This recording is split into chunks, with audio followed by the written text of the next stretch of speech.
किया है 37 सीटों पर। वहीं झारखंड में इंडिया अलायंस की वापसी हुई है एक बार फिर से।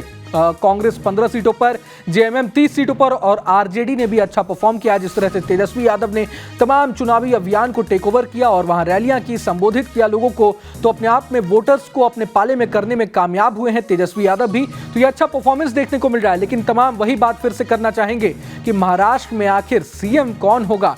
फडणवीस क्या सीएम बनाए जाएंगे? क्योंकि तमाम बड़े नेताओं का फोन उनके पास पहुंच रहा है। अमित शाह ने भी उन्हें फोन कर बधाई दी है, पीयूष गोयल भी अभी उनसे बातचीत करने पहुंचे हुए हैं। लेकिन सवाल ये उठ रहा है कि कहीं फडणवीस को ये मनाने की कोशिश तो नहीं है कि सीएम हम किसी और को बनाना चाह रहे हैं? आप एक बार फिर से कि रोहन इस तरीके की कोई तस्वीर बनती हुई नजर नहीं आ रही है कि सीएम अब कोई और हो, चूंकि थोड़ी देर पहले ही हम भारतीय जनता पार्टी के नेताओं के बयान भी सुन रहे थे। और अगर आप स्ट्राइक रेट देखें भारतीय जनता पार्टी की 86% स्ट्राइक रेट रही है, जो ये बता रही है कि 149 पर अगर आप लड़ते हैं और 128 पर अगर आप आगे जाते हैं तो निश्चित तौर पर एक बड़ा आंकड़ा आपके पास है। अगर आप इसको 125 भी देख लीजिए तो भी आपको सिर्फ और सिर्फ 20 से 25 सीटों की आवश्यकता है।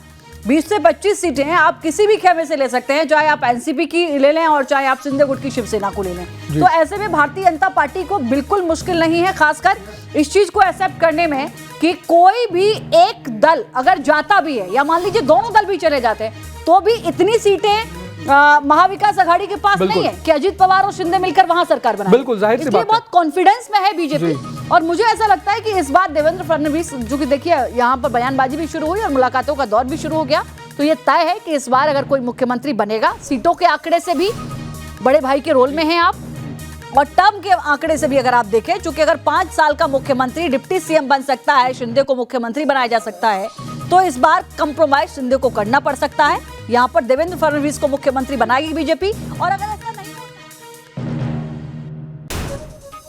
विजय या ठिकाणी महायुतीला मिळालेला आहे, मी त्याबद्दल तमाम मतदारांचे महाराष्ट्रातल्या मनापासून अभिनंदन करतो आणि माझ्या लाडक्या बहिणी यांचं देखील मनापासून अभिनंदन करतो। लाडक्या बहिणींनी मोठ्या प्रमाणावर मतदान केलं, लाडक्या भावांनी मतदान केलं, लाडक्या शेतकऱ्यांनी मतदान केलं आणि त्याचबरोबर लाडक्या माझ्या ज्येष्ठांनी मतदान केलं। समाजातल्या प्रत्येक घटकाने या ठिकाणी भरभरून महायुतीला मतदान केलं।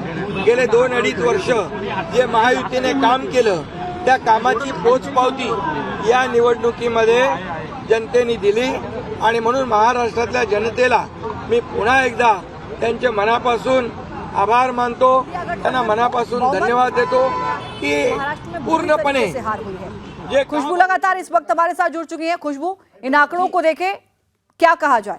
बिल्कुल, तो देखिए लगातार हम इससे पहले भी चर्चा कर ही रहे थे कि किस तरीके से महाराष्ट्र में जो बीजेपी है वो देखिए 125 सीट के करीब लगभग पहुंचती हुई और एमवीए का लगातार आंकड़ा देखिए लक्ष्मी घट रहा है। ये भी अपने आप में काफी दिलचस्प